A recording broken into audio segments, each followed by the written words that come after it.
नमस्कार। जय जय राम, जय श्री राम, जय हो बागेश्वर धाम सरकार, जय हो हनुमान जी महाराज। मेरे प्यारे सभी दर्शकों, बड़े ही हैरान कर देने वाली बात है कि आखिर उस राजा ने अपनी इकलौती एकमात्र बेटी की शादी अगर उस बंदर के साथ में क्यों कर दिया। बहुत ही ज्ञानवर्धक कहानी है, इसलिए आप इस वीडियो के अंत तक बने ही रहिएगा। क्या राजा वास्तव में पागल हो गया था? आखिर राजा के साथ में ऐसी क्या मजबूरियां पड़ गई कि बस उसको अपनी बेटी की शादी बंदर के साथ करनी पड़ी। यदि आप इस वीडियो के अंत तक बने रहते तो अवश्य आपको कुछ नई चीजें सीखने को अवश्य मिलेगी। तो बस देरी किस बात की है, चलो ना इस वीडियो को शुरू ही कर देते हैं। तो एक बार की बात है कि एक राजा अपने कुछ सैनिकों के साथ में जंगल शिकार खेलने के लिए चला गया था और वहां पर जो कुछ खाने का बंदोबस्त कर रहा था। लेकिन जब सैनिकों के साथ में खाने का बंदोबस्त वह राजा कर रहा था तो सामने एक दरख्त पर जो है एक बंदर बैठा हुआ था। जो बंदर तो बैठा हुआ था लेकिन बंदर वाली हरकत कोई भी नहीं कर रहा था। राजा की नजर जब उस बंदर पर पड़ी तो बड़ा ही दया आ गई। यह बंदर कब से यहाँ पर बैठा हुआ है। उसने सोचा कि यह बंदर भी भूखा होगा, थोड़ा सा इसे भी कुछ दे दो खाने के लिए, जब हम लोग खा ही रहे। बस तुरंत सैनिकों से कहा कि इसे एक पत्तल पर ले जाकर के दे दो खाना। लेकिन जैसे ही वे सैनिक जो एक पत्तल पर उस बंदर को खाना ले गए तो वह जो उस खाने को साइड में कर दिया और वहां पर वह जमीन पर लिखता है कि मुझे राजा जैसे आप थाली में दिए हैं खाना, वैसे भी अगर थाली में खाना मिलेगा तो मैं खाऊंगा। वह राजा जो है इस बात को सुनकर के बड़ा ही हैरान हो जाते हैं कि राजा के सामने जो बंदर है वो बंदर लिख सकता है। उन्हें एहसास नहीं हो रहा था कि आखिर ये बंदर कैसे लिख सकता है। वास्तव में ये बंदर किसी का पालतू बंदर होगा, बहुत होशियार बंदर है, बहुत चालाक बंदर है। चल ठीक है, कोई बात नहीं, अगर इतना इसमें अकल है तो इसको थाली में अच्छे से खाना दिया जाए। फिर जो है सैनिकों ने अच्छे से थाली में परोस करके उस बंदर को खाना देता है और वह भोजन करता है। भोजन करने के बाद शाम का वक्त होता है, तब तक अचानक काली बादल छाती है और मौसम खराब होने की संभावनाएं बनती है। लेकिन जब मौसम खराब होने ही वाला रहता है तो उन ने कुछ टेंट ताने अच्छे से व्यवस्था की है ताकि राजा साहब को किसी प्रकार की कोई हानि ना हो। लेकिन राजा साहब को दया आ गई कि शायद उस बंदर को भी तो चोट लग सकते हैं, वो बंदर भी तो भीगेगा। उन्होंने एक जो है कपड़ा दे दिया और कहा कि बंदर से ढक लेना। लेकिन फिर से बंदर वह जमीन पर लिख देता है कि जैसा राजा साहब को व्यवस्था किया गया है वैसे भी मेरे को चाहिए, तब वरना तो मैं वैसे खुले आसमान के ही नीचे रह सकता हूँ। ये बात जब सैनिकों ने राजा साहब से कहा तो बड़ा ही राजा साहब भी आश्चर्यचकित हुए, अचंभा हुए। चल ठीक है, कोई बात नहीं, उसके लिए भी एक टेंट तैयार किया जाए और उसके लिए भी वैसे ही व्यवस्था सैनिकों ने किया जैसा राजा साहब को किया था। 3-4 दिन हर तरीके से वह राजा की बराबरी करता रहा। राजा साहब समझे कि ये बंदर बहुत होशियार है और मेरे काम में आएगा।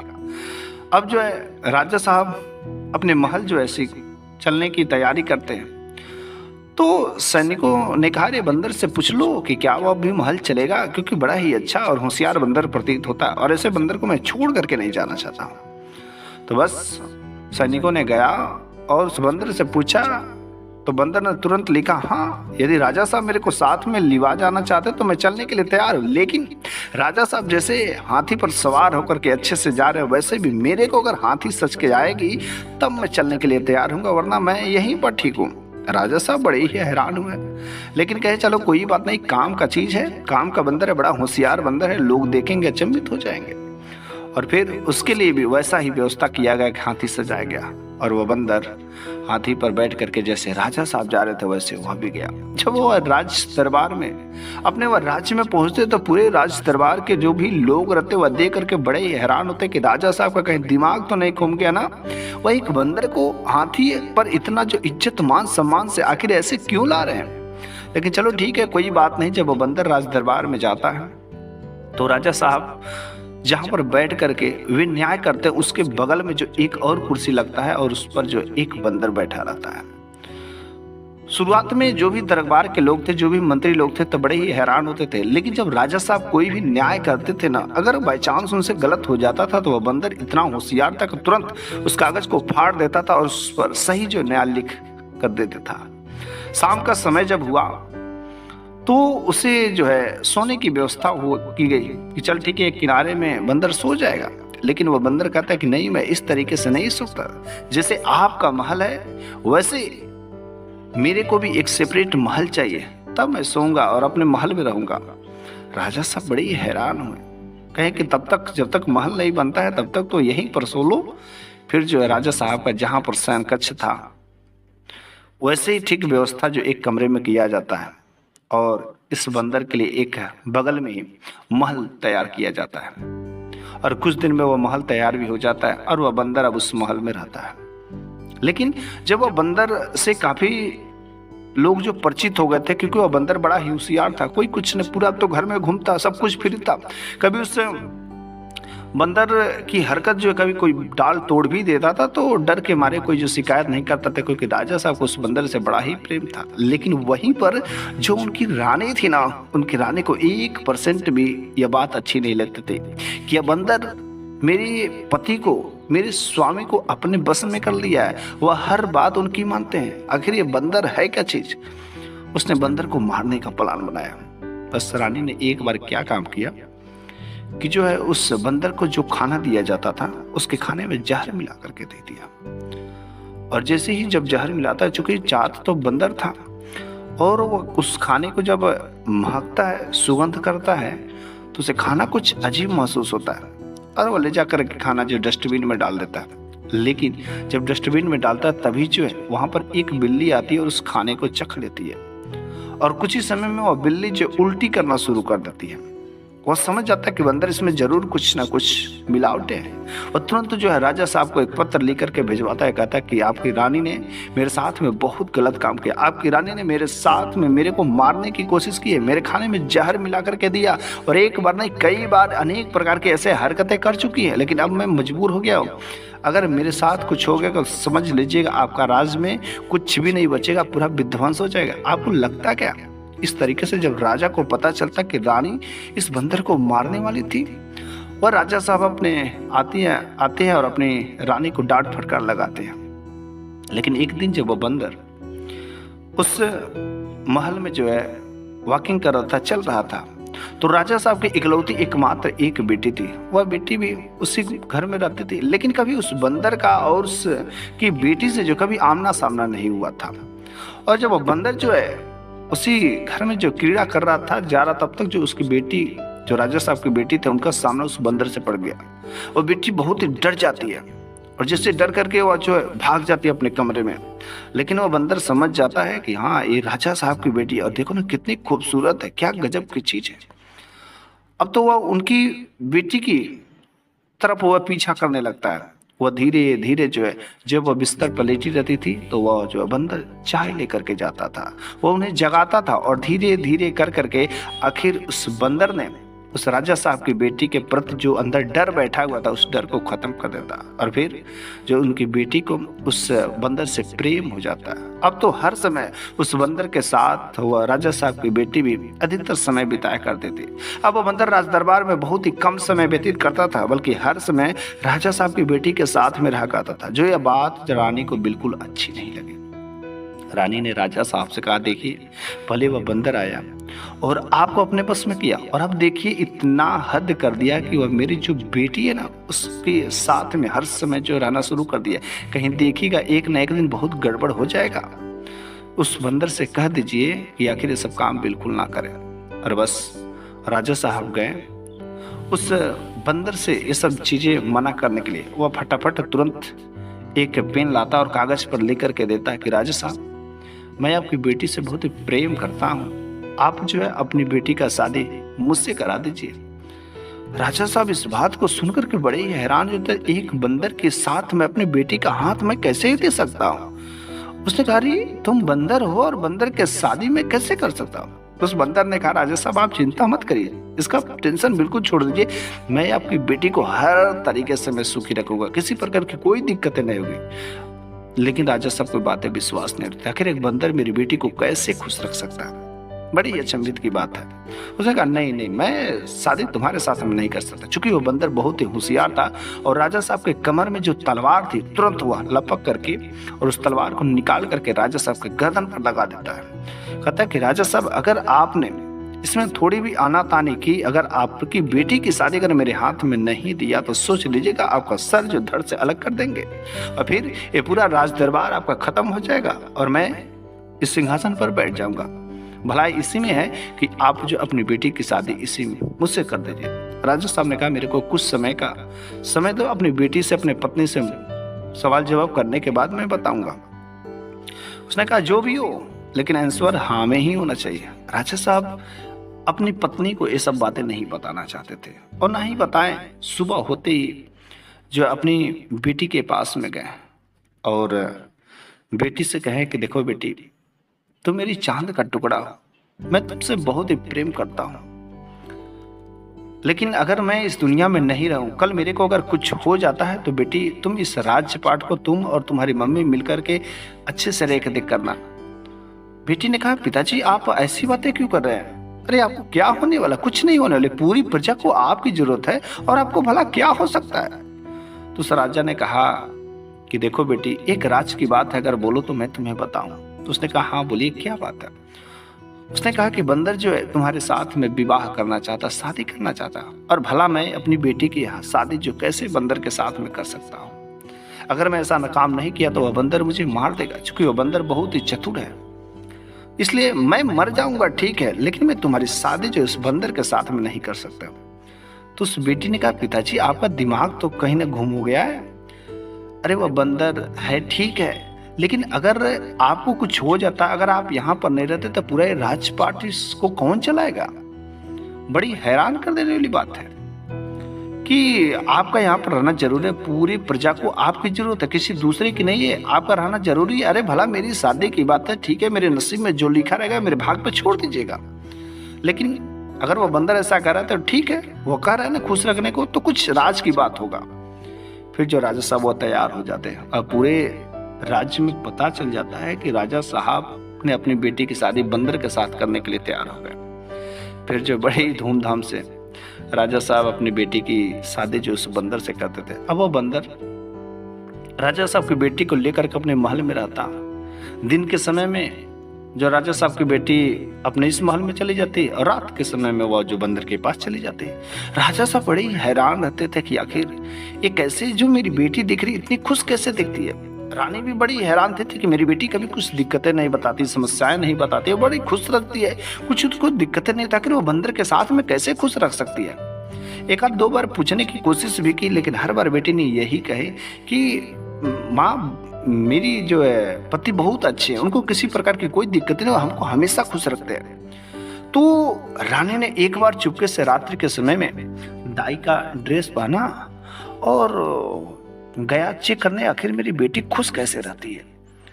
और जब वो कमरे में जाती है तो खिड़की से कहीं से झरोखे से आवाज सुनती है, और वो आवाज सुनती तो अंदर तो दो पति पत्नी ऐसा लग रहा है कि किसी से बात करते हुए पता चल रही हो। वो समझ नहीं पाती है कि रानी आखिर अंदर कौन हो सकता है, किससे मेरी बेटी बात कर रही है। लेकिन जब एक झरोखे से देखती, जंगले के रास्ते से देखती, तो अंदर एक बहुत ही खूबसूरत राजकुमार जो बिस्तर पर लेटा हुआ, तो उस राजकुमार को देख करके बड़ी ही खुश होती है।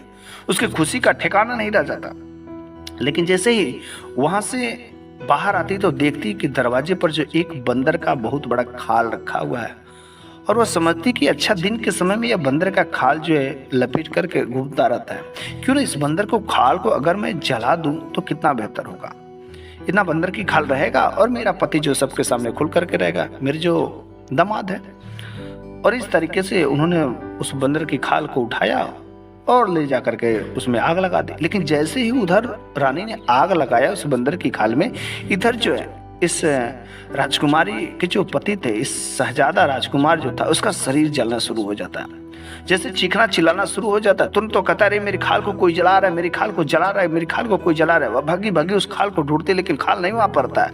वह समझ जाती है कि मेरी माँ ही आई होगी, और वह जब अपने राजमहल में जाती है तो देख रही होती कि सामने ही मेरी माँ जो खाल जला रही थी, वह तुरंत जो उस खाल को बुझाती है। कहती कि माँ अरे आप क्या कर रही हैं, आप मेरे पति को मार दे, आप अपने दामाद को मार रही हैं, आप क्या कर रही हैं।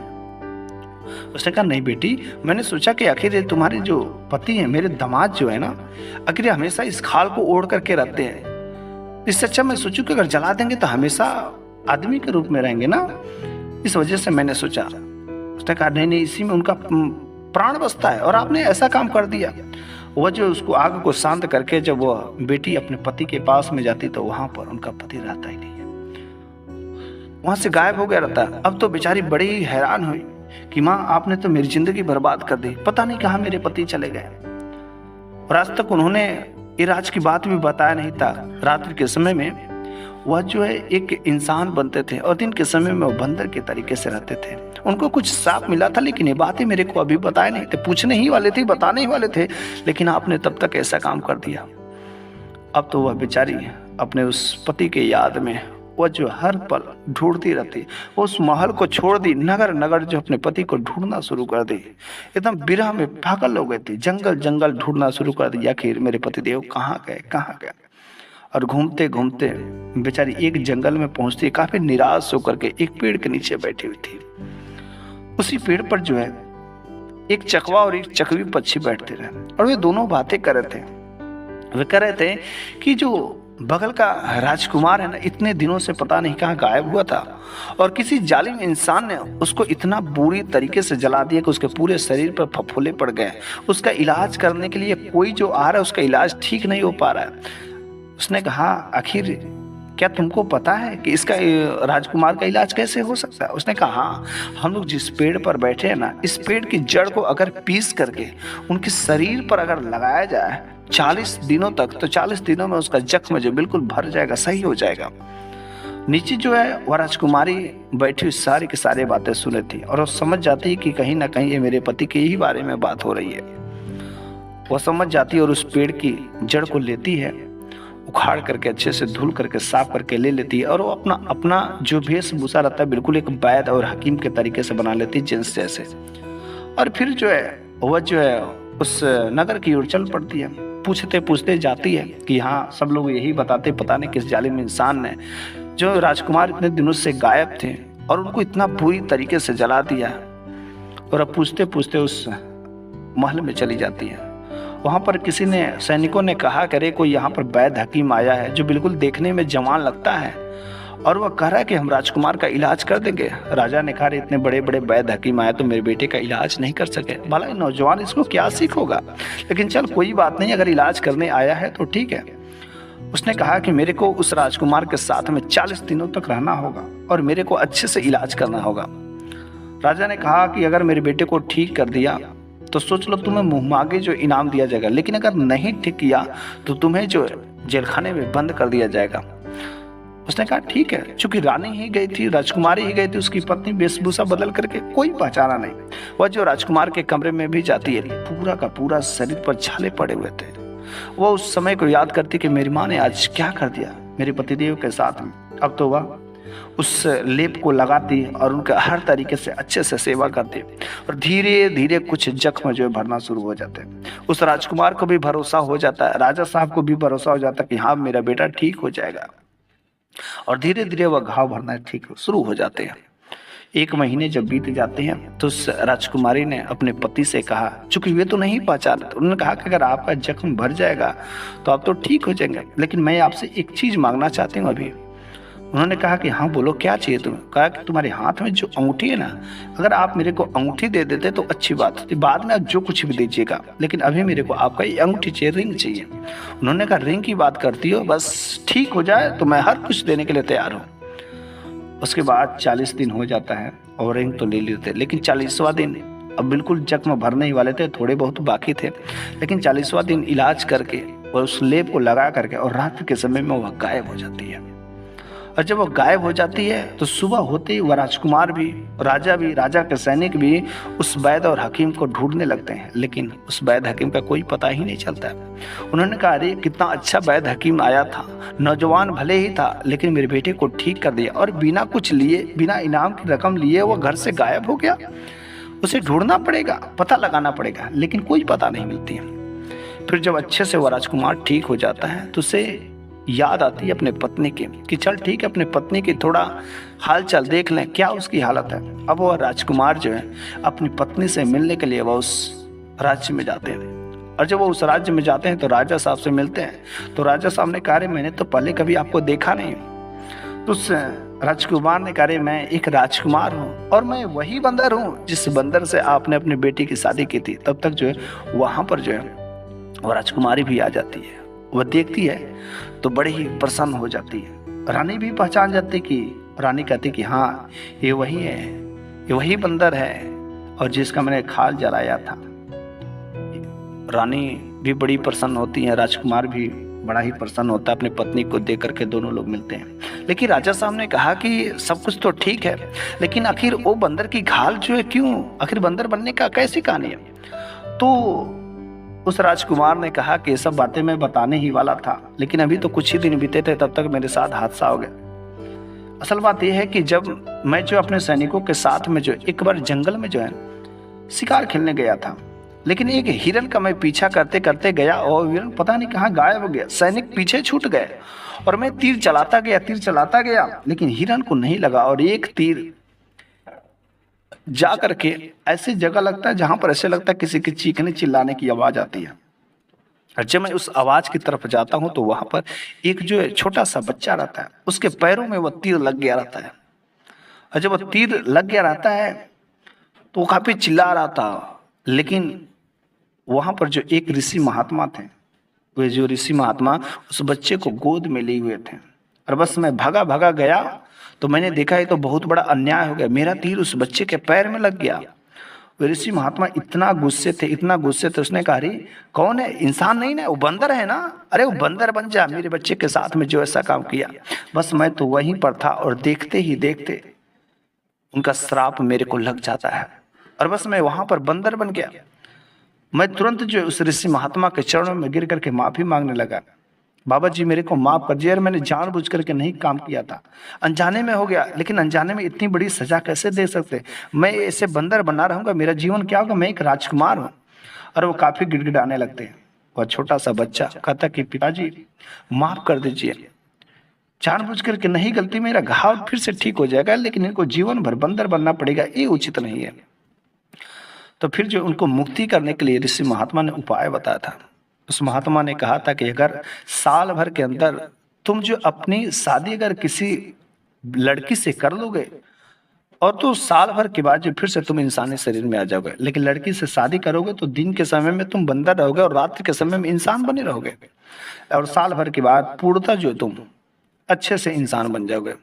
और फिर जो है मैं जो इंतजार करता रहा, तब तक उसी समय तुम्हारे पिताजी जंगल में शिकार खेलने गए थे, मैं उनके पीछे लग गया और बाकी आगे की कहानी तुमको पता है। और इस तरीके से मेरा जो बंदर बनने का वाक़या है। तो उस राजकुमार ने अपने पत्नी से कहा कि देखो, तुमको अपने पिताजी से भी, अपने राज्य के लोगों से भी मिलाना है, क्योंकि यहाँ पर जो राजा साहब थे उनको इकलौती मात्र एक ही बेटी थी। तो उस राजा ने कहा, बेटा अरे यहाँ पर भी कोई है नहीं, यहाँ का भी राजपाट तुम ही ले लो और तुम ही संभालो, अपने ही राज्य में मिला लो। उसने कहा हाँ ठीक है, लेकिन कुछ देर जब तक आप जीवित हैं तब तक आप काम करिए, भले मैं अपने पत्नी को अपने पिताजी से मिलवाने के लिए लेकर चलता हूँ। और इस तरीके से वह अपने उस पत्नी को लेकर के अपने उस राज्य में चला जाता है और कुछ समय बाद इस राजा का भी निधन हो जाता है और वह इस राज्य को भी अपने राज्य में मिला करके राज्य करना शुरू कर देते हैं। तो बस इस तरीके से उस राजा ने अपनी उस बेटी की शादी जो बंदर के साथ में किया था। यह कहानी आपको कैसी लगी है कमेंट बॉक्स में ज़रूर बताइएगा। मैं अगले वीडियो में मैं इस तरीके से कुछ ऐसी ही नई कहानियाँ ज़बरदस्त तरीके से लेकर के आता रहूँगा। तब तक के लिए धन्यवाद।